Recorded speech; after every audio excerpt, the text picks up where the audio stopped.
ওমা, তুমি খেতে বসে গেছো? হ্যাঁ হ্যাঁ, একদম একদম শুরু করে দিয়েছি আজকে।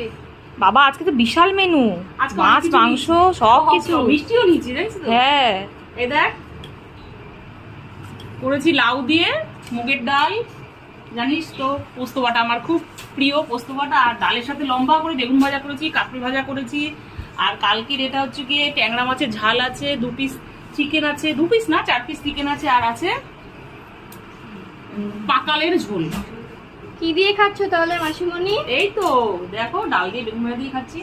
ও, আজকে মাসিমণি এত খুশি কেন? মাসিমণি দিদি এসেছে, দেখো, দেখেছো? ওই জন্য মাসিমণি এত খুশি। তুমি কি দিয়ে খাচ্ছ? এই যে আমার জন্য কি রেখেছে দেখো, ডাল নিয়েছে।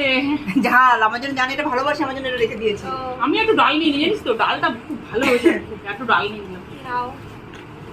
সত্যি অনেকদিন পর দুই বোন একসাথে খাচ্ছি।